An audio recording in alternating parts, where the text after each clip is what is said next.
Welcome to our show. This is the Chronicles of the Immigrant. We want to have a conversation today. You will be inspired. We hope that you're going to be taken through the adventure of our guests, everything they have gone through, coming in here. And today we have Jeremiah. Welcome. Thank you for hosting me. You're welcome. Yeah. So we'd like to know, we can start off by introducing yourself. So tell us about you. Oh boy, what a big question. Where should I start? Okay, as my host Gift has just said, my name is Jeremiah. Initially from the Republic of Kenya, migrated to Canada in the year 2004. So that's almost 2 decades ago. So right now, I'm a resident of the city of Edmonton, and we came in to Canada as landed immigrants. And so we settled in Toronto, but finally we moved to Edmonton, where we have done all sorts of things. We're really going to have fun talking about them. Yeah. And yeah, we've done everything you can think of, but finally we have settled in business. And right now, our primary business is in the transport sector, where we are doing moving and relocation of people within Western Canada, but our core base is in Edmonton. I don't know if Okay. I've said enough or there's That's something else I have not that's a said. that's a good introduction. Okay, Thank you. thank you. However, I would like us to take a step back. Yeah. Let's start from where it all started. You've talked of you're here, you're from Kenya, Yeah. but how did this all start? Coming to Canada, I think it was a process. A few lines were drawn even before we made a decision. Oh, I can say when I was in college, there was this professor I really admired. He was my geography professor, and he had just moved into Kenya from the US. And I was like, when I grow up, I'd want to be like professor. okay. We all do. We all do. Yeah. So, and somehow this professor, he was quite, there are those professors whose general conduct and their academic proficiency is quite imposing, and everybody admired him. And somehow there was he noticed me. I don't know what exactly it was, but he noticed me, and he started to kind of prepare me for a postgraduate degree in the US where he had studied. So he's the guy who kind of what should be the name we should say induced me or Inspired you. inspired me Yeah. to think about going to study abroad. So he actually got me to apply to his university. That's the University of Ohio. But he told me one thing. Moseti. In Kenya, I'm called Moseti. Here, I'm called Jeremiah. I found Canadians speak Jeremiah easily than Moseti. Yeah. So he told me, Moseti, well, I want you to go and study in the US, but you have to go on scholarship. So when I applied, um, I was admitted as a scholarship alternate, but I didn't have a scholarship. He told me, no, you can't go. You have to wait. We work this one out so that you go as a student on full scholarship. So that one went. I finished my undergrad, and I went to my first profession, which was teaching. Taught for a little while, and I was like, nah, this one, this thing is not for me. So what I did as a way of escaping, I said, no, I must be like professor. I'm growing up now. Mm. So the only area where I could go to something that was in line with the area of professor was the environmental studies, planning and development. So I applied for my master of philosophy, in a School of Environmental Studies. That was in Moi University. And so I went there, finished my master's, and then I didn't get a job. I went back to teaching. I had gone on a study leave, so I went back to teaching. You see, I'm going to something that I was running away from, and then, like when I was there, I was like, yeah, this one, no. So, and I was growing up, so it was time to marry. I married, and so we were happy. We got a young kid, but I was so like fed up with uh, the job I was doing. Mm. So I was like, no, the other way to go out of this trap is to go back to school. So I can remember there wasn't much of uh, environmental planning schools in Kenya where I could go for my PhD. So I said, how about trying it abroad? But I just married, and we had this young little boy. We were happy with my family, and I was like, just leaving my family here. What other options are there? So when we were in the process of deciding this, we got a very tiny little ad in the local diary. Immigration experts, you can immigrate to Canada. So I was like, this thing is interesting. Mhm. So that time there were no what do we call this one? There were no laptops, there were no what Android phones, Yeah, yeah. this when you have the one in your hand. Yeah. So I went to a cyber cafe, and with those computers that take Hours. maybe 2 or 3 minutes to load a page. Yeah. So, but anyways, the thing is, at the end of it all, I learned one important thing. As I landed immigrant, the thing that I was to apply as per that ad, I learned that the school fees was just the same as local students. But if you came as an international student, you could pay almost 3 times the fee. Mm. So I considered, okay, here is Canada, there's US over there. Going to US is as an international student or a Rotary, you know, picking your future out of a small piece of a hat, a lottery is not something so enticing. So I saw I'd better Mm. try this thing. So I talked with my newly married wife about 1 year or 2 years. By that time, we said no. She was also for getting out of Kenya. She had also Mm. like, this place, man, it's not for me. Yeah. So with that, we decided Canada is the place.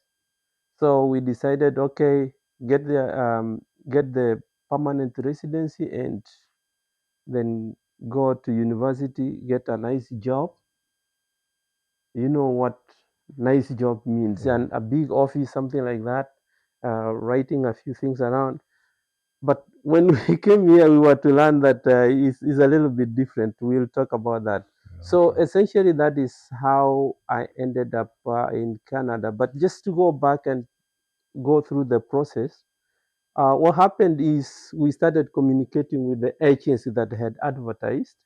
They were holding a seminar in Nairobi. So I went to attend that seminar. I can remember we traveled overnight from the countryside. We had the seminar. What I listened to, I was sold up. I phoned my wife and told her, hey, send the deposit. Actually, you Mm. see, here I am. I've met this guy. I don't know him, but what he talks is makes sense to me. I tell my wife, send the initial deposit, which was 38,000 Kenya shillings. That was a lot Mm. of money then. Yeah. So we meet somewhere in the street. I give him the money.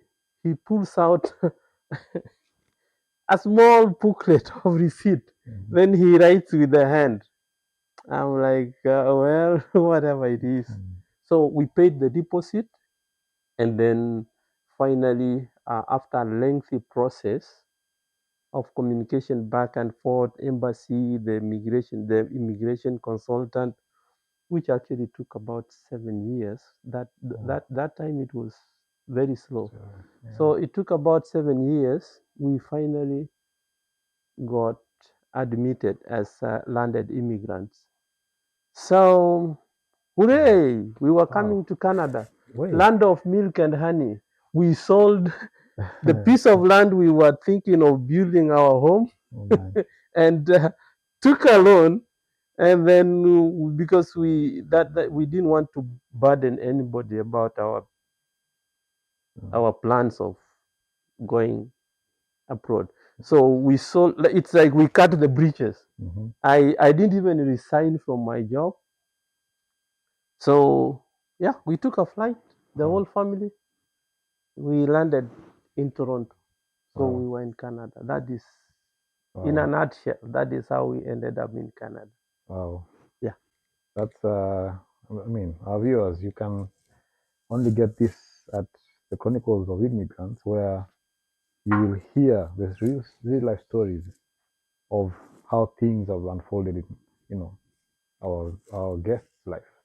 And you'll have a chance to ask them questions in the comments. Please feel free as we continue the conversation.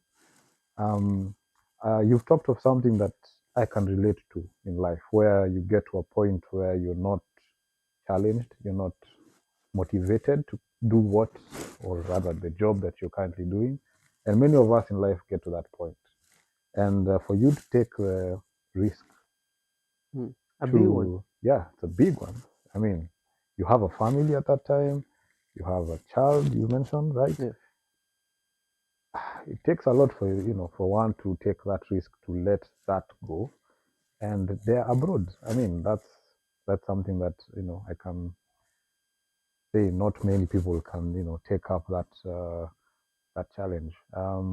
So I'd like to know, how was the application? I mean, you've mentioned you met an agent, you paid some amount, 30,000 Kenya shillings, but did you find the application process tedious if you think of how it is today compared to Hmm. how it was before then? I really can't tell how I can compare it with what it is today because the moment we crossed over, I don't think I rarely go to the immigration page unless somebody asks me. And then I go to check briefly and tell them, hey, this is the web, go to this page and see the information. Mm, But one thing that is evident during that time, the process was really slow. Actually, now they call it express entry. So it's quite fast. It mm, can take place in less than 1 year. But for us, that time it was about, on average, it used to be like 2 years. But something happened. When we initially applied, our immigration consultant had told us that my wife was more qualified to apply. We could get more points if she was the principal applicant. But somewhere down the line, the rules changed. mm, There was more emphasis on somebody with a degree, and a postgraduate degree was more advantageous. mm. So it's like I was more qualified. Oh, So I became the principal applicant. But the government, you see, there were some changes, and the government was like, okay, what's in the file is what will go. And there was a tussle between the immigration lawyers and the government. So everything was freezed for, I think it was about 2 years. Nothing is happening. You've mm. paid all that money. By the way, after the 2 years. deposit, Yeah. before the whole application could go in, we Mhm. had to pay everything. And So you we, are in Canada or in Kenya? in Kenya, Well, in Kenya. yeah, in Kenya. So With we are paying in okay, Kenyan shillings, okay. but it was a lot. Actually, it was coming to close to 400,000. That is that is a fortune Yeah, for that's almost for a teacher, not yeah. not somebody doing this, for a teacher. So and an accountant. My wife was an accountant. we really we really like cleaned up our account. Literally, we cleaned up our accounts to pay that money. So it was a lengthy process which really needed a lot of patience. Like family were like, you guys are stupid.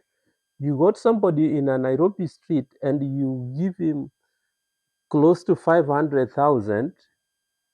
And I mean, what kind of application is this? This 5 years down the line, and you haven't seen anything. Then in the midst of this, we are called by the expert. Actually, he sent a letter. So we received the letter, and it was like, okay, now the things have started rolling, but uh, it's not Dorcas, your wife, who is going to apply. It's Jeremiah as the principal applicant. So we had to redo the whole thing. Oh. I went and did the language test. That is the only thing we had not done by the time we paid everything. So I went to the Australian International Australia International University, something, where I did English as a second IELTS. They call it International English Language Testing System, IELTS. Yeah, I didn't go to the the British embassy because those are the only two places that were doing the testing then. So we did that. We submitted together with the bank statement and all that. So we waited, and and this is the most interesting part. When we were finally approved, the embassy wrote to our bank asking them, give us authenticity of the statement here and blah blah. Do these people have money in the bank? You see, we have drained everything. We are we are struggling, so scrambling to have money in the bank to enable the bank write a letter of authenticity. Have you ever gone through something like, wow, that was quite a roller coaster. So within a short while, somehow we were able to get money in the bank, and the bank was able to say, okay, these people have the money that you are asking for. So after that, actually, it took a very short while, and then they said, okay, send your passports with a return envelope. Well, we didn't know what they want. So what you ask, take it. So we sent the passports, and when they came back, we were expecting to see several files of things that we're supposed to read through, blah blah. Man, they sent back those passports, and when my wife received them, she was broken. Like, you see, the passports we sent is what they sent back. So she was broken, like, oh boy, it's over. So she phoned me. Yeah, I could hear the voice, very faint, very discouraged. Like, well, the passports are here, and yeah, the passports are here. And then do they have a visa? I don't see anything. Then I told her, no, flip through the pages. Maybe there is something. In my mind, a visa is supposed to be like an ID that is, how do you call this thing that we put between a paper, and then you put plastic thing outside, insulated or what? Like the Alberta Healthy Card. Yeah. So we were expecting something like that to be put in. So I tell her, look through the pages. Sorry, excuse me. take a sip. Yeah. So that is when she started opening through the pages. Then somewhere at the back, she sees visa. Yeah, yeah, yeah, yeah, yeah, yeah, we have it, we have it. You know Mm, what I did? yeah. I excused myself from school. So, like, Yeah. my station was about 30 minutes. 30 minutes ride by transit. I hope you know what I'm talking about. The Yeah. the Yeah. transits in 30 Kenya. minutes. Yes. Uh, Mm, we call them matatu. mm, So I took a matatu to town, and then oh yeah, this is good. So yeah, we had like a small celebration, mm, but the reality hit. How do you raise ticket for 3 people? mm, That is when we started scanning. We are already broke. What do we do? Then we have a piece of land that we are intending to go and settle, have our home in town. So this is one we listed it, and then what do we do? We don't have livestock to sell. We just young people. I had already paid all that all animals that were to my name yeah. to her home, in dowry. So Dari. we did we didn't have any, we didn't have a goat, we didn't have a cow, we didn't have a pool, anything to sell. So we said now next thing, we can take a loan. So when we did the math, we said that if we can sell land and also get a loan, we can be able to raise the ticket. So we did that. Lucky enough, we had a friend of ours who knew a friend who was looking for land. He said, "Guys, how much money are you short?" We told him. And then he said, "Oh, that one is easy. I have a friend. I know the money he has." So, okay, the money you want, that one I'm going to work it for you. So put this amount as my commission. We said, man, just get us the money. So he brought that guy. He did all the negotiation, the price and everything. Then, like, within a short while, that guy paid all the money. We did the transfer of the land. We applied for the loan. We got it, and then we said, "Hooray!" So Cool. we came to Canada. Wow. Yeah. I can try and relive those moments. It's quite intense. The ups and Mm, downs. I mean, the shock on, getting the visa for the first time. yeah. Yeah. Viewers, you can see how what people go through to make it, and they're abroad. It's not easy. You have to make sacrifices. And some faith. Yeah, of course. Yeah. It takes a lot of faith, trusting on people you don't know. Mm, At that time, I mean, things were way harder than now. yeah. Where today information is available on the internet. Mm. You can do your research. You can, make phone calls to the embassy and get, details. Although 5 years of waiting, that's personally I would have lost all hope. Mm. And talk of losing hope. Yeah. There's a time I had lost hope, Mhm. and then I went to the embassy. I really wanted to get out because this thing was dragging so much. So I went to the embassy and I asked because there was no internet to do research. So the only way is to go to the people and they tell you. So I went to the embassy and I asked. Interestingly, the Canadians, we're so laid back, simple, straight. We don't complicate things so much. So going to the Canadian embassy, it was just take a lift, go up.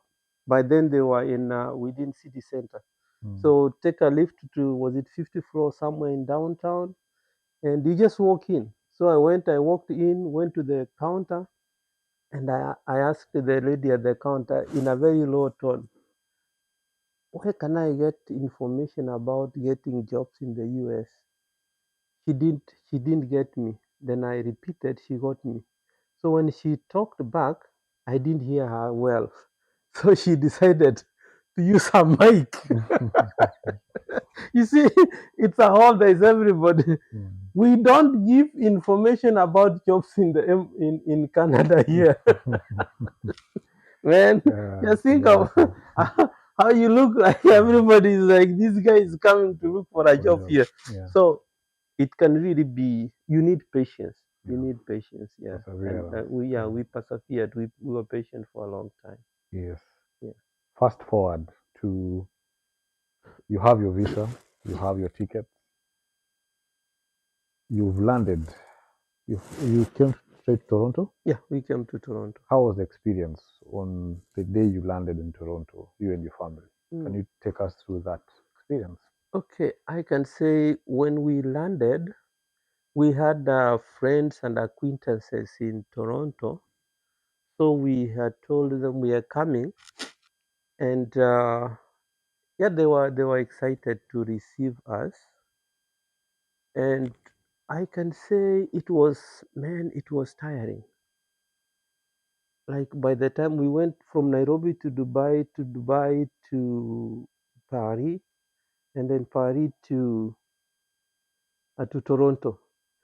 When we go to Toronto, we were tired, exhausted, confused. You know that time zone changes. Yeah. So we don't know whether it's daytime, it's night, because some places we were like, well, it's evening. Then all of a sudden, it's not night, it's morning. You know the way you're transitioning. Yeah. So when we go to Toronto, there's a lot of. It was still daytime. It was bright, and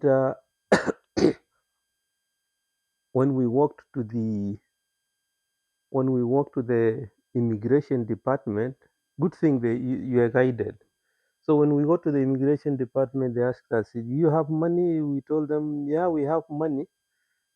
Uh, we have we have 700, and we came with $758. That's all we had." But we told them, this is just the money in our pocket. It's not. So there is more money in town that we have already sent ahead of. Okay. Do you have people to receive you? We told them, yeah, we have people to receive us. So they said, where are your papers? So they stamped our paperwork, and then we were told, welcome to Canada. So they told us, go out through that area. So we went out and we got the people who were receiving us. I can remember it was when we were driving to town, they asked me, Museti, you are a geographer. What time do you think is it now? Of course, it was very clear. You know the monkey sun, Mhm. the one that is golden yellow, something like that. Yeah. When the monkeys come and they're jumping all over the tree, that sun, the Mhm. monkey sun. Yeah. So it was there. It was golden, like it's heading to sun. So I told them, I think this must be around 5 p.m. Then everybody in the car laughed. I was like, what the hell are you people? Are you okay? It's 5 o'clock. So they told me, do you know it's 8:30 in the night? I was like, okay. So my geography, Reset. it started resetting. Okay, this is what I tell kids Mm. in class, Yeah. and I can't even recognize it. So I said, okay, we are in the North Pole. Yeah, it's summer, so this must be summer. So yeah, we went to the house, and you can talk of Chetrang and all that. We confused, and so we were taken into an apartment. That is when, by the way, we used to enjoy this. There was this program, The Bold and the Beautiful. So they used to talk about roommate. We used to, to the Kenyan mind, a guy down in the countryside, when you talk of a roommate, it's somebody that you are staying with in the same room. Yeah. So I used to wonder, like, how can a boy and a girl stay like they sleeping? Mhm. Because we could see very clearly they are not married and they are not boyfriend. Well, in Kenya, we don't have boyfriend, girlfriend, anyways. It's either you are married or you are not married. Yeah. So we could not understand roommate and they are not married. What is this? So that's when we were taken into an apartment. We were told this will be your room, and then uh, the rest of us we're gonna be in this room, and the other one is going to be in this room. So that's when the thing started to make sense that, oh, so this is what it means Mm. roommate. Different people staying in the same house, sharing a lot of stuff, but they're sleeping in Rooms. different. So we became roommates, and maybe we can proceed. So Yeah. that was our Oh, first experience in Canada. that's quite interesting. You can see the journey. Mm, Um, you started to talk about some of the culture shocks that mm, you encountered. Is there one that stood out to you? One of the culture shocks that despite the time difference and the roommate situation, mm, is there anything that after staying in Toronto for a couple of weeks mm. and how Canadians do things, is there one culture shock that you really still to date you struggle to accept? Uh, Let me say, not even to date. This roommate thing, that was my first big shock. I can remember after 3 days, we were on our fourth day. You see, in Kenya, if somebody comes to your house as a visitor, that person is a visitor. There is roommate, that thing doesn't make sense. So on day four, my roommate comes and says, rent is due. I'm like, what is this guy talking about? Rent is due. He knows I'm from Kenya, and what is he talking about rent? Mhm. So ask kind of like I was in a shock. Rent is due, so pay rent. So I thought maybe well, being roommate, maybe it's going to be 50, 100 or something like that. I didn't even know how much rent is. Mm. So this fella tells me, but I ask, what is, how much? So the fella tells me, was it 650 is your share? You know, have you ever been struck by lightning and you survive? You know, the thing, it struck me as like, I felt quite insecure. I felt exposed, but I didn't want to argue. So I said, okay, we had spent $50. I don't exactly remember what it was. So we were at 700, and we had asked about school for our son. We were decided from home he was going to an Adventist school. So we had been told we need 150. So we are that is 50, 150. We are already down 200. But in short, we had already spent more than, Mm. so we didn't have rent.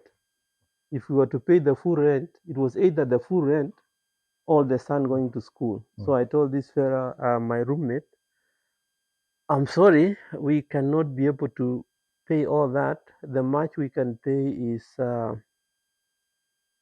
they say 400 or 500. I think it was 500. So we paid 500 and we remained 150 Mhm. for our son in school. So day four, we didn't have uh, we didn't have a single penny to our name. Welcome back. We were talking about some of the culture shocks that you experienced. Um, Now, moving on, we I mean, I'm interested to know how was it finding a job, your first job? Okay, my first job. Okay, before I go to that, let me tell you one thing. Back in Kenya, when you get a job, it means you are working in an office, you are working in an area where you went to school and studied for a certain career. So before you get into that level, whereby you get a pay slip at the end of the month, that is only when you have a job.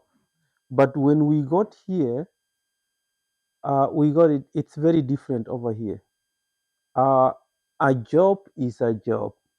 Like in Kenya, if somebody is employed as a housemaid, that is not a job. If you are working as a gardener, that's not a job. You have to be employed a teacher, a banker, or something like that. But that's different over here. Anything that you work in and you're paid money, that is a job. And it doesn't matter what, like we don't over here we don't discriminate so much about job. You can find a professor, actually, like let me use this example. My wife, when she went to do her accounting degree at NAIT, her professor, a PhD fellow, he could come and teach them in the evening, and then daytime his regular job, the evening was part-time. You know his regular job what was? Mm-hmm. He was a security man Mm-hmm. at Canada Place. That is like, those who are watching us, Canada Place, it's the government office. That's a place where everybody goes to. So there's nothing like you're hiding from the public. And he is right at the front desk. He has that uniform, security, and this is a professor in the evening. He's comfortable with that. So any job, it's a job and it's respected. So Is it? that is the big difference between Canada and where we have immigrated from. So coming to that was how did I get my Your first first job, job. yeah.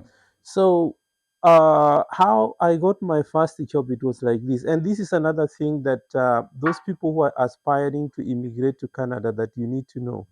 If you are coming as a permanent resident from day one, that time when your papers are stamped at the airport, you are eligible for any services that are provided by the government.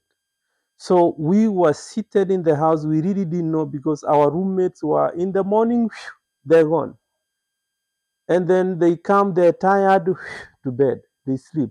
So one day, some guy from my home area, he got wind that we are in town. So he phoned me. He had the phone number for the house. So he phoned me. Hey, Moseti. Hey, how are you, man? I want to come and see you. I can't believe you are here. Okay, we told him, yeah, we're here. Come. Mm. So when he came, he was like, guys, what are you doing in the house? Told him, well, we're in the house because these guys, they were just like, go, go, go. We were not meeting. So when this guy came, he told us, no, no, you can't just sit in the house. That's not why you took a flight here. So he told us, one thing you're supposed to do is to get your SIN number. So the first thing is to get a SIN number which authorizes you to work. You don't pay for that. So he told us, come on, dress up. I take you, you get your SIN number. So we went, we got our SIN number. Then he told my wife, no, you stay home. This one, I'm going with him. A buddy from home. I know him. So I was like, yeah, now let's go Mm. in town and see. So this guy takes me to employment agencies. You see, he is a teacher who has come to Canada hoping to get a job, Yeah. like you employed something, something, not anything. So he said, no, here, first of all, the thing is you have bills to pay. And already with that shock I had got a few days back, I was Mm. like, okay, anything that can help me get, because we are broke by now. So he took me to some employment agencies. We filled forms and he was scrolling through. At that time, we didn't have internet. So you had to go and get that piece of booklet, yellow pages. So we went to those yellow pages, blah blah. We got a few phone numbers. He called. Then one guy said, "Okay, uh, does he have a car?" He said, "No, they've just come." Okay, where does he stay? He gave him the address. Okay, then tell him tomorrow morning at 5, I'm going to pick him up. So at 5, I was picked, and yeah, I went for my first job. You know what? Mhm. The thing was very simple. That is where I started. Like that mentality of Kenya, it started to be clean, sanitized. eh? Yeah. It started to be cleaned up. Mhm. So I was expecting to go and work in a big factory where things are like you got a big house or something like that. But actually, where we went, it was just a small tunnel, a heat tunnel, and we were repackaging soft drinks like you have Coca-Cola, Sprite, and the like. When they come from the main factory, it's the whole case, it's Coca-Cola, and another case it's Fanta. So we were supposed to mix them so that they can go to supermarket or wherever. So that is what we were doing, and it was just a small thing, but we were 18 people working there, mixing these various soft Liquids, drinks, yeah. so that when they go out, it's like one line of Fanta, one line of Sprite, line of Coca-Cola, and the like. So that's when I started to think like, is this how people in Canada survive? This is interesting. Something very small and somebody's making money. She's employing, it was an Italian lady, by the way, employing 18 people, small thing like this. And, every time there were these big trucks with the 18 legs. Mm. I hope you understand what I'm talking about. Very well. In Kenya, we Mm. our language is it doesn't have a vocabulary for wheels, so we call it legs. Mm. So when the truck is there, we say it has 18 legs. Those big trailers. Mm. So they were coming, several of them, bringing in stuff, going out. I was like, wow. So this is how things work in Canada, not those big factories that there in Kenya. There are few, and well, they're big. So that was my first First job. job, yeah. Yeah, so that is how I got in, because I was there like work, get some money to pay the bills while I wait to get into my profession where I'll finally get a real Mm. job. Yeah. But soon I found that any job is a real It's a job job. in Yeah. Any Canada. job is a That is job. that is Mm. one thing. Those who are listening and are aspiring to come to Canada, any job, whether you're cleaning toilets, or you are a professor in a university, or everybody respects what you are doing. And as long as it brings you money, whether you are walking dogs or you are you're scooping dog poop, it's a job, and it's giving you money. It's helping you. By the way, dog poop is a big, is a Very, big scooping dog poop is a big business yeah. in town. Mm. So it doesn't matter. Everybody respects what you are doing. Yeah. So that was my first job. Let me take you back a bit. You Mm, mentioned SIN number, yeah.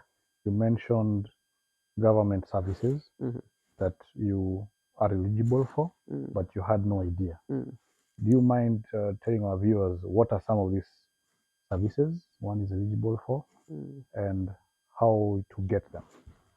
Okay. The services that you are eligible for. It's quite interesting that the way the system here is working, it's meant to facilitate you to become productive.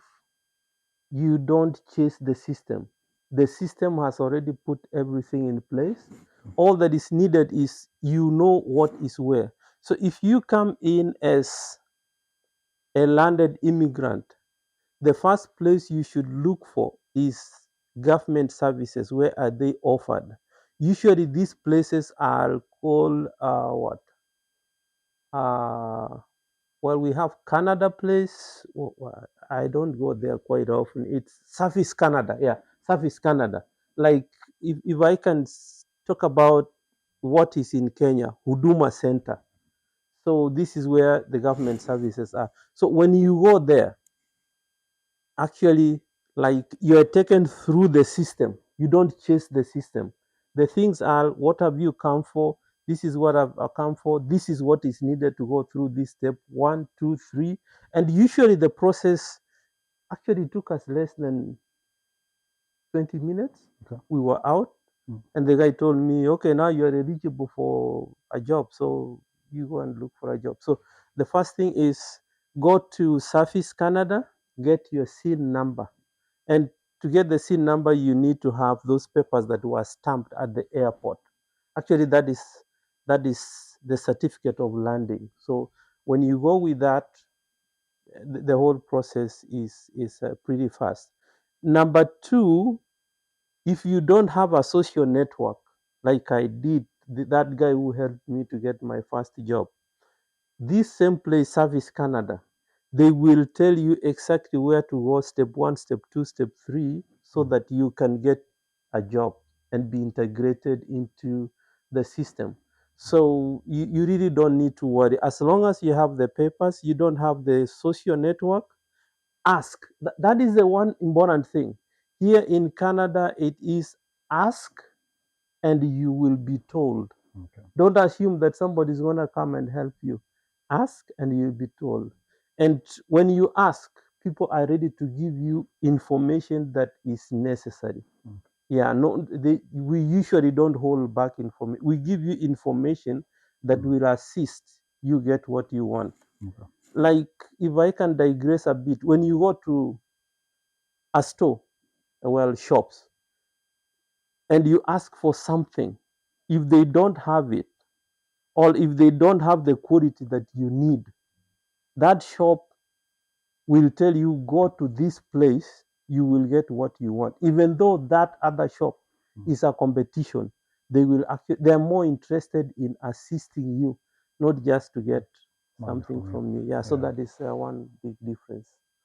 Healthcare, was it something that you were worried about as a service?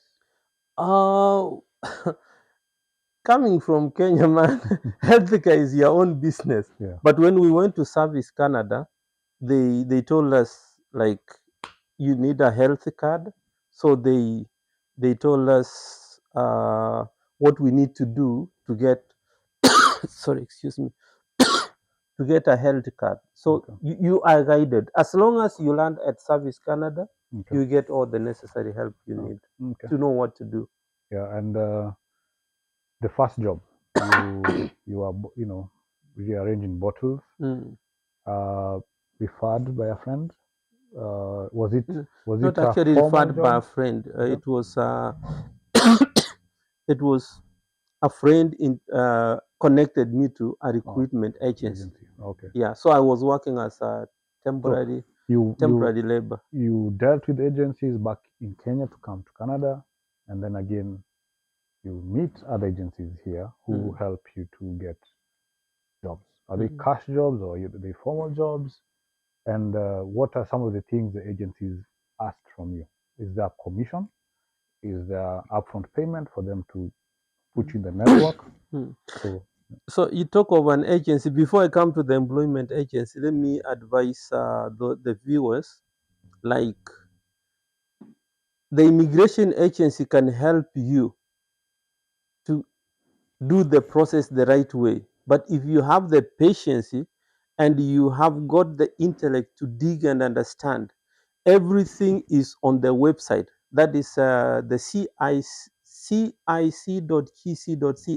which stands for Citizenship and Immigration Canada .government of Canada. So you go there, everything that you need, every explanation, you get it there. Like, I really didn't have to, like, clean up all my earthly possessions in Kenya in order to come to Canada. You see, if I knew that, I could have done the application on my own, and I could have easily saved, that was close to 400,000, a lot of money during that time, and especially for a teacher. Now, coming to employment, employment agencies are very key when you are new. You see, you don't have social network, and probably you don't have the very elusive Canadian experience. So, an agency helps you to get into the job market a lot faster than if you were to send resumes and get direct employment from the employer. So, about the commission, of course, those agencies are not, they're not from heaven. That's number one. So Okay. they're not in any ministry, they're in business. So when they do a contract with the employer, your employer, where you're going to work, the employer gives them, they charge them at a higher rate. Like if they're paying you, let's say, $20, probably they have negotiated for $47. So they keep $17, they give you $20. But the good thing is there is a minimum wage that you have to be paid. Yep. So the agencies don't go below that minimum. And if it's an area where there's a higher demand or it's more demanding, actually they pay you a fair wage. Like there is, I can say there is fairness. It's a legal It's a startup. legal entity. Okay. Yeah. It's not like a Cyrock or something that is Mm. out to milk money. So they No, don't it's they don't misuse or take advantage of you as the employee. Did you not experience any really. of No, that? the rules are very strict. Yeah. So If they cut corners, yeah. then their license is going to be revoked. So the Mm, culture of working per hour. I mm. mean, in Kenya, I'm sure It's you per month. you're paid per month, Mm, and now you're in Canada. You know the culture is different. mm, The way of doing things is different. So how did you uh, you know uh, get to learn on how you're paid per hour? mm, Were you keeping tabs of the hours, in your book, your mm, calculator? Taxes comes to play, deductions. I mean, personally, the stories I've had before I came here were the taxes are high. mm, I mean, is it something you saw for yourself firsthand, and was it worth it? So mm, I'm curious to learn and see how your experience was when it comes to the amounts of the culture of per hour payment. mm. Yeah. I think, well, per hour payment is the standard way of payment here in Canada. And when it says per hour, it's by the hour. Okay. So the employer expects you that if you have clocked in at 8, that you are on his time. So you have to give him service, not like what usually happens out there. I'm talking about Kenya, but it's very common in these young economies. You go to office and you put your coat there and you do nothing, or you go to a construction site and you're just lazing about in the sun doing nothing. No, if it's start 8, then you work until usually it's 2 hours until 9. 9, that is break time. You stop 15 minutes. After 15 minutes, back to work. So that if you are working for 8 hours and the employer is paying you for 8 hours, it means these 8 hours you are working. So I used to find it very strange, like if like a machine breaks or there's something, you are told, okay, now start sweeping the floor. Why am I sweeping? I didn't come here to sweep the floor. What's going? No, that floor is supposed to be clean. You're being paid for this, so you don't just stand there and doing nothing. No, you have to work. So over here, if you are, if even I have friends who are in a profession like in teaching. In Kenya, man, when the cell phones came, you jump out of class and you go to talk to your mom about the cows. Here, when a teacher goes to school, they switch off the phone. So if you text a teacher, is going to reply to your message maybe lunchtime when they are on break or at 4. So this time you are at work, it's work. Yeah, you don't fool around. And the culture here is set such that you really don't, like, you don't have to be supervised. You know you've gone to work, it's time for work, so you work. That is how it is.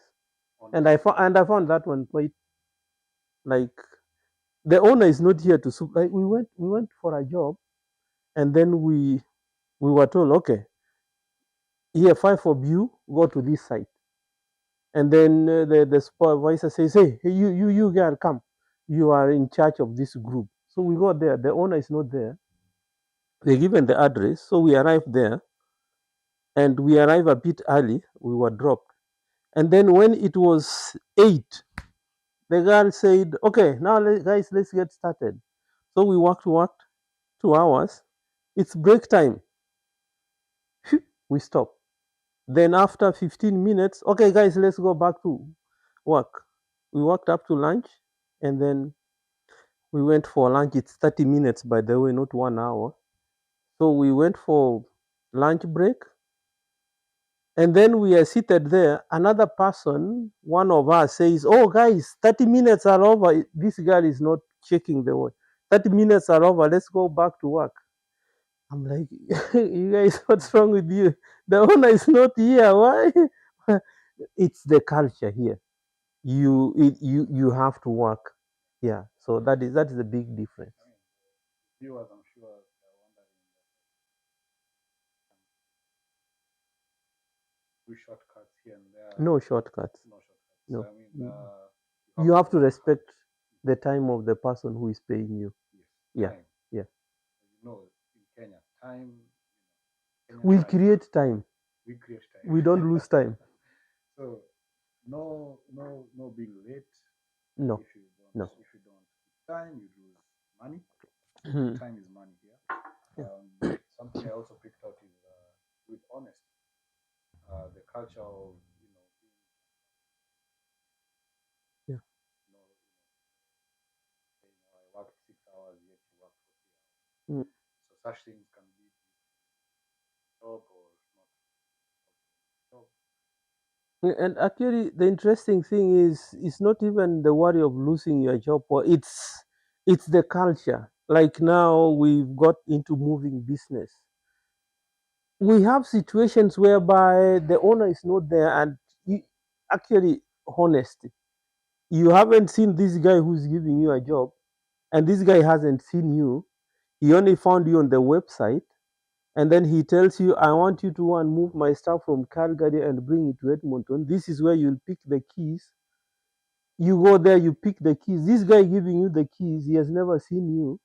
So he gives you the keys, you get into the house, you pack everything, and you tell the guy, okay, we are done, we have checked. And then he tells you, check this room, check this corner, check this drawer. Is everything clear? And now we have cell phones. You just put him on FaceTime. So you go around and you show him the, okay, everything is good. Okay, now you can leave. You come to Edmonton, he has booked a storage. You go to that storage, you put everything there, and you tell him, okay, we are done. By the way, you tell him, this is the time we arrived in Calgary. So we loaded from this time to this time. And then we traveled on the highway this time, and then offload. This is the bill. So the guy just, No supervision. no supervision, no nothing. You just, his time, you respect it. So if you worked on his job, moving job, for 3 hours, that is what you pay him. Yeah, I mean, that is what you bill him for. yeah. So Yeah. that's a Canadian, right? Yeah, that is the, and personally, I feel guilty if I'm not honest, because we worked for 3 hours. So that is what our time is. I mean, that is what we did for. And Canada is a land of immigrants, Mm. and that's why we show the chronicles of also do meet with us Yeah. from all over the world. They still have the same culture. I mean, have you dealt with clients where they're from Africa Ghana, South Africa, and their approach is different, where they want to negotiate further, they want to be petty on the time. Are there such instances that you wanted, or we all Well, I can have our say, relationship? back home we say every village has its own madman. So there are these isolated incidences here and there. But on average, when we come here and we see the way the system is working, you just develop respect for it. You see how things are wrong over there, why things are not working, and you feel no, it's not worth it. It's not like no, no, no, this is not the right thing. So there are those few incidences, but on average, when you come here, you just get into the system. Everything is so systemized that you get in, and when you feel like you're becoming a truant, there's that guiltness that breaks you. I think the system is it's set such that you become a patriotic Canadian. You just yeah you just fit in, and yeah, and you move along. I hope getting to learn something new years. Let's move forward to milestones in Toronto. Now you have a job, you're making ends meet. What are some of the things and milestones you talk about that you're proud of? And Canada is a massive country, one of the biggest world. I Mm. think second after Russia. So, did you stay in Toronto? Did you move? Did take us through these milestones and the journey after that? Yeah, as the viewers, as you can see, where I'm seated is not Toronto. That one, that one, just to let you know. So we moved from Toronto, and the big milestone I can say is when we were in Toronto. That was after three, around 4 5 months. The economy of Toronto by then actually was going down. So we could go for a job for like 3 days, and then we are told the following 2 3 4 days don't come because we are taking another patch. It's not only you who has bills. So by the time we were the fourth fifth month, I was like, no, this is not Canada. I think I maybe we made a mistake, or and then we heard of the Wild West, Alberta. So people are like, there's a place, Alberta. I'm told there are jobs everywhere. So I was with my niece, and I told her, I think we are going west. Then with the friends who had been in Canada, they told us, hey, that place, man, it's cold. That place is cold. We had just come, and we already didn't like the winter in Toronto. It was cold. But when we were told that Alberta is like 3 4 5 times colder, so we developed cold feet. Around this time, Approximately which year? Which that is still in 2004. We are only okay. We came in September. No, we came in August, September. So 4 months. Uh, September, October, November, December, somewhere December, January, she she decides she wants to buy a house. So she went ahead to start buying a house, and then somewhere she got stuck, like issues of credit. I don't know what is this thing. Um, there is this savings for old age. She could not withdraw the money, so there are so many things. And then the the realtor who was working for her asked, "Do you have anybody who can step in and we see we can salvage this thing?" Huh? Yeah. So my credit was good. So that thing went through. Little did I know that the expenses now were going to skyrocket. So by the time we are approaching to our 10th, 12th month, things are just like things are still we don't have money. We really got broke. Like every money was going to bills. Like even getting food was starting to get hard. I can remember there's a time the food level in the house was so low, like there was almost nothing. So I got a check on a Friday. Then I stopped at an African convenience store and I bought a bag, 10 kilograms of cornmeal. So I don't have a car. So I step into the bus. Everybody in the bus is trendy. And here comes this African guy with a bag with a bag of cornmeal. That is the only thing I have. So when I stepped in, the looks I saw from the people,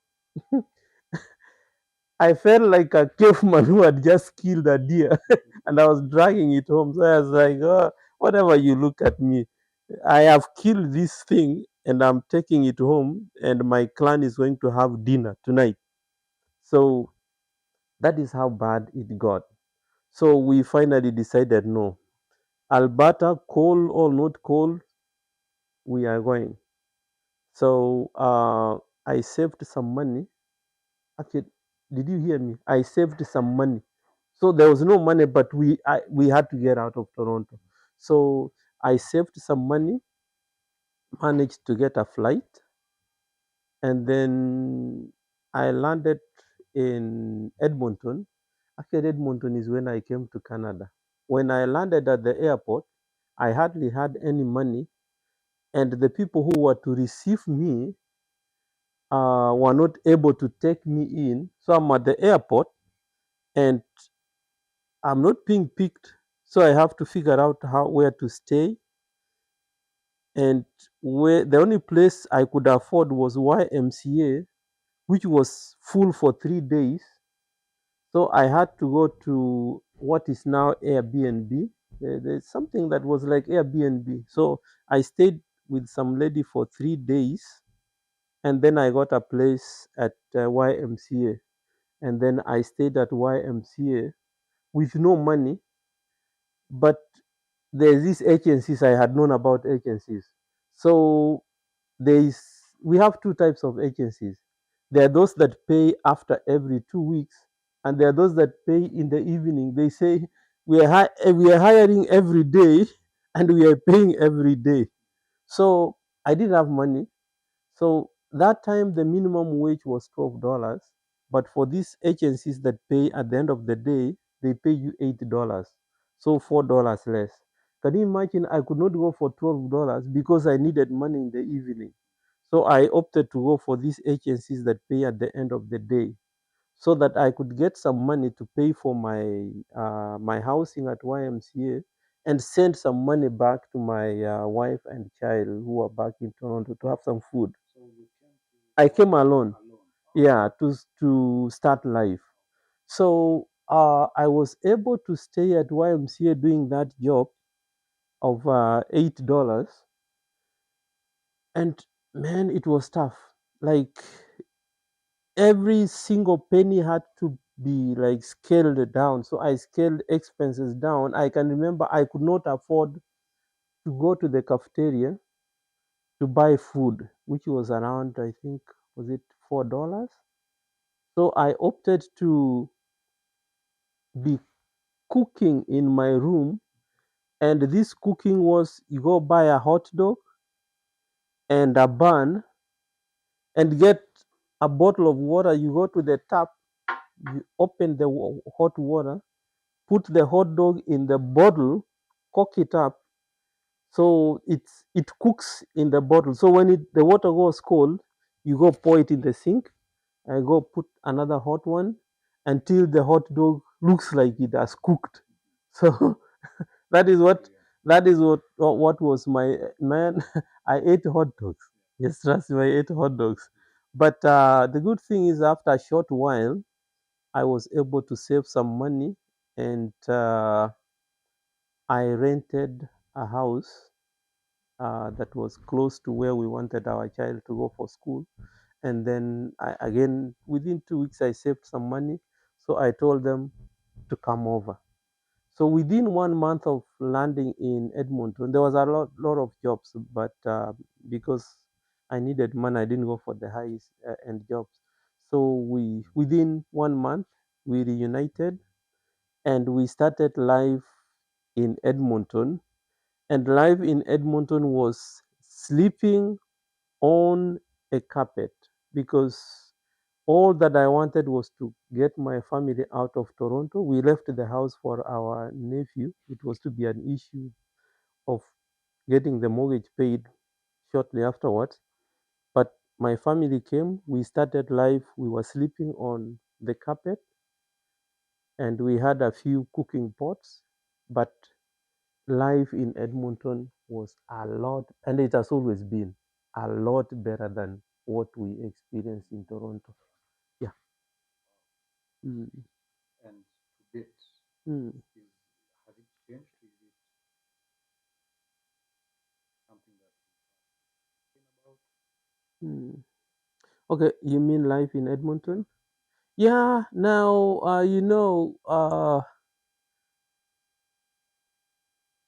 life is not static. Things change. When we came, there were a lot of jobs. But why Just haven't you where your roots sunk in? uh, Because Canada is massive, yeah, right? Canada is massive. Yeah, Yeah. like I'm just curious to see you Mm, left Toronto mm. and now you're still in Edmonton I think more than 10 years after. I think I developed a love affair with Edmonton. It's not it's not going to break really. Like I like Edmonton. People, I found the people here more friendly. Job opportunities are a lot better than many parts of Canada. And the people, I find them more receptive, more warm than in other parts of Canada. And by the way, Alberta is, when it comes to raising a family, Alberta is rated as one of the best places. And you see, besides getting money, Alberta is, I mean, you need to get a place to raise a family. So that is a good thing. And also, while Alberta is also a land of milk and honey, even though we when we are coming from abroad, we are told that Canada is a land of milk and honey. There are some details we are not told, and one of the details is that, well, as much as Canada is a land of milk and honey, and indeed in Canada, Alberta has got most of the milk and honey. There are lots of opportunities. But the thing is, whether it's in Toronto or in Alberta or wherever, that milk is not in the shelves. The milk is in the cow. And for me, who comes from a farming background, when somebody tells you that the milk is in the cow, actually, you should think a little bit further. The milk is actually not in the cow then. So that means you have to take the cow to the grazing field so that it can have the milk you need to milk. And in addition to that, you have to know how to milk. So there's a whole process of getting that milk. And for the honey, it's even more interesting. Lots of honey in Canada. Canada has it's sweet, lots of honey. But the fact is, for the honey, as I said, is more interesting. The honey is not in some bottle where you will go and take it out and you put it in, like in the tea that we are drinking here. That honey is in a beehive, and in that beehive, there are bees. So before you get the honey, you have to know how to harvest the honey. Like at home, I think you come from a honey farming region. I don't know whether you have this saying like, I'm a tough guy who harvests honey without fire. We use fire to. push the smoke, to push the bees, because we don't have the net in order to get the honey. And you say, I'm a big guy, I can get the honey without using fire. So you have to have the skills of harvesting the honey. Much as it's a lot of it, you need to know the soft skills. Yeah. So for those who are listening, when we are talking of the skills of harvesting the honey, that is getting the job and the money, you need to get the soft skills, how to network. That is very important. The way you are able to network, it determines how you're going to be able to get what Canada offers. That one is very important. You have to be ready to learn the skills, the soft skills.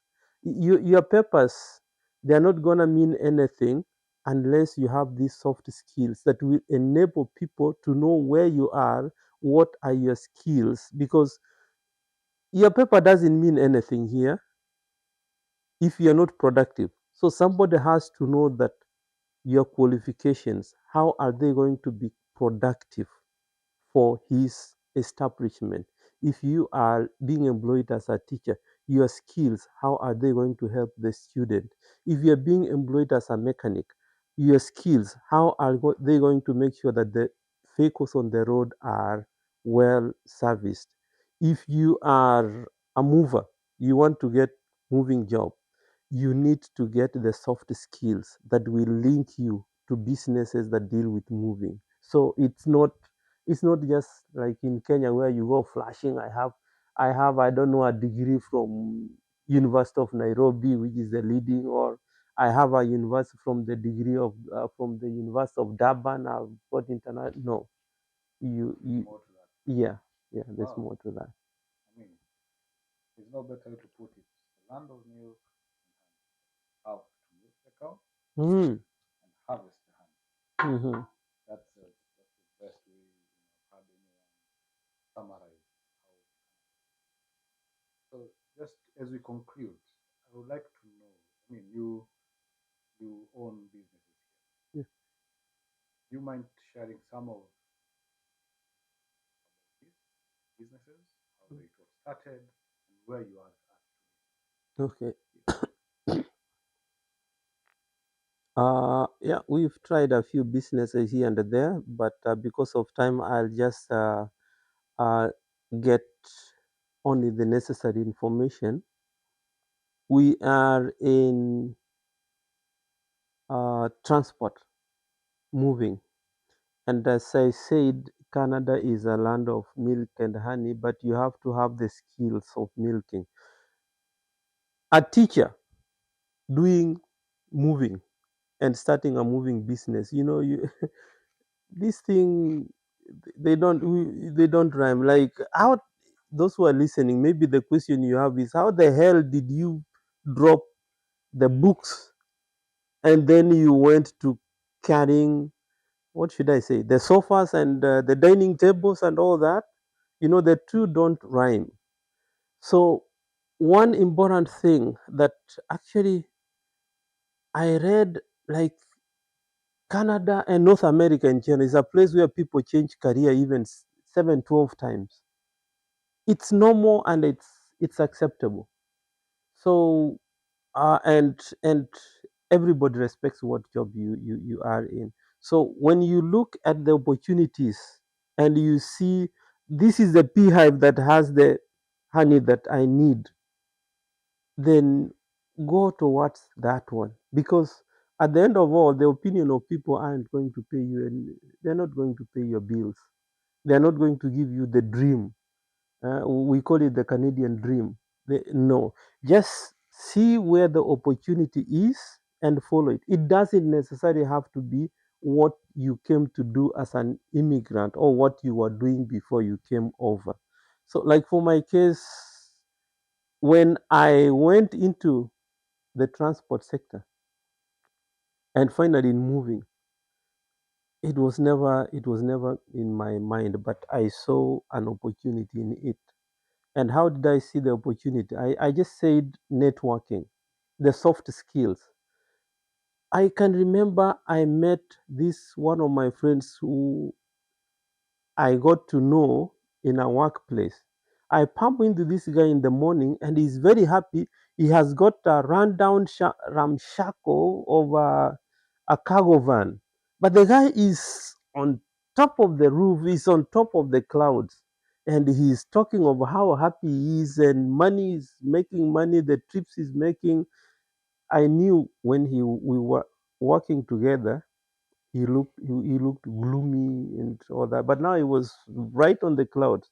And he said, "Man, this thing, it it really fits me." I was like, "Okay, and how do you do it?" He told me, "Man, you go buy a car. I mean, go buy a small truck like this one, and I'll come and just buy the truck. I show you." So we had some money. We went and bought. We also went and bought. We bought a truck.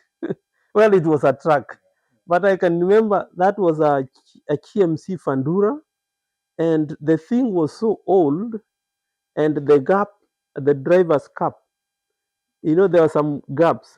So during winter, snow could go just right through the gap from from one side to another, but it was moving, and so that is how I started. And then I got a job with a delivery company, a courier company, and I found, oh man, yeah, this is the honey. I mean, the money was coming, and I had yeah, we were now milking the cow. So it's like, oh man, this looks cool. So we I worked there for quite a few years, and we bought a newer truck. And then after some while, money was coming. We bought another newer truck, and so as we were buying this newer truck, I was at some place. We were doing some contract. So some guy was talking of, I have a move in the evening. So I'm like, a move, coming from Kenya where we speak British English. If you are talking of a move, it's like you're moving this thing from here to that, or I stand from here, I move to that corner. But when somebody is talking of I have a move, then I ask him, what are you talking about? He says like, I'm helping somebody. He is from Zimbabwe, so he also understands British English. So he told me this is what a move means in North America. You go to somebody shifting. Now he was talking the British English. He's shifting, so you help him shift from one place to another. So I asked him, how do even people know that you? So he told me, no, it's easy. You go to Kijiji. That time Kijiji was the thing.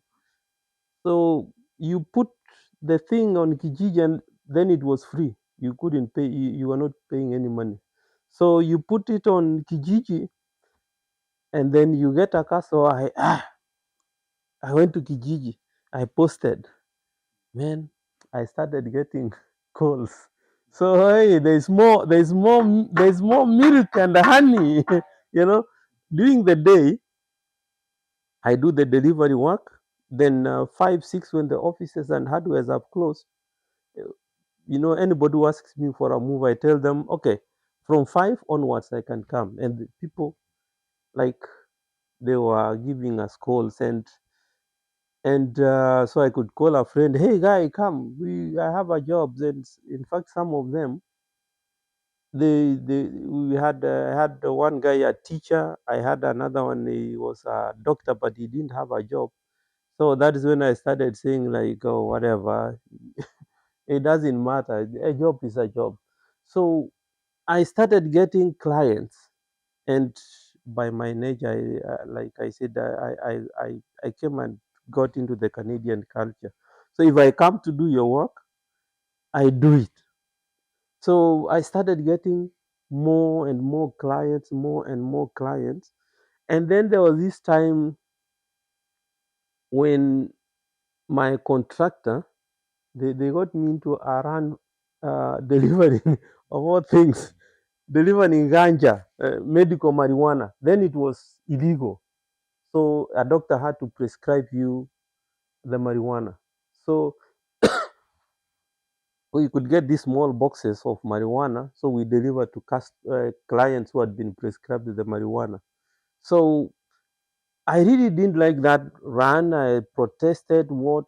It was in the evening after finishing the regular one. Then in the evening, I go for that medical marijuana run, delivering. marijuana to people. And you look at some of them, you say, this guy is not sick, he's just enjoying this marijuana. He must have sweet talked the doctor to give him a. So I had a low opinion of that particular run. So one day there was something we had started a smoothie shop in downtown. So one day something popped up in the shop which I had to go and attend. You see, this thing it's stopping me from going for my evening moves, so I don't make money. I have to give these jobs to my other friends, the moving jobs. And now it's stopping me from attending to our smoothie shop, which we wanted to grow. So when I was called, I had about four stops. So I decided, I'm not going for these four stops. Let me go and attend to what is at the shop. So incidentally, one of these last four clients, truly it was a medical case. She had to take that marijuana in order to sleep. So at around 10, the supervisor calls me. Hey, Jeremiah, what happened? You didn't deliver the marijuana to this client. I told him, no, something popped. I was honest. I told him something popped up. I told you, like, I have a business that I got in the evening.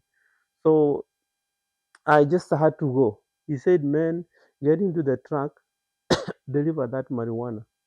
So I got into the, I was home, I got into the truck and I delivered that case of marijuana. Our small family car because it's just a small box. From then, I think they started looking for somebody to take. They knew I hated that evening thing and I was not interested in it. So one day on a Sunday when I was coming from work at the smoothie shop to come and actually prepare for the following day, Monday, so that I can go for my regular delivery job. So I get a phone call in a bus that, and the guy says, "We don't need you tomorrow. Like you did not deliver the marijuana last week. Blah blah, and this and this." I listened to him. By then, a lot of my moving clients, the clientele for the moving business had grown so much that actually, those whom I could not service, I could give them to one of my friends. And that guy was full time in moving. And he was making good money. He had moved from a tiny little one studio in downtown. So he was now able to rent a house and he was okay. I said to hell, that guy is okay. Why? I told him, okay, that is fine. When do I bring your equipments for, like, they had given us a GPS and that was only a GPS. That is all that we, yeah. When do I bring your GPS, the tracking system? Anytime. So I told him, okay, I'll send it. You know, when I heard the voice from the other end, he was like, really? This guy is not protesting anything. So I just went and gave out that thing. I went into moving, and man, that is when I found there's milk in Alberta. I was like, my income, it was more than double what I was doing as a delivery driver. So that is how I ended up being in the moving business full time without even knowing that I was already in moving. So that is what we are doing today. Yeah. I hope you're inspired. I think there's not enough time. We hope we do another show. Hopefully. Hopefully, stories are endless. Oh yeah. Yeah, Yes. it's very hard to compress one story. However, Maybe that is why you are calling it chronicles. You chronicle the whole chronicles thing. of the immigrant. Yeah. So thank you for listening. Thank you for being with us all through. Don't forget to like and subscribe. This is our first show. Many more to come in the future. And as we continue, we like to grow, make things better. So your comments and your views matter to us. you. Welcome. Thank you It's a for pleasure. hosting me. It's Yeah, a pleasure. Hope to see you again. thank you. All right.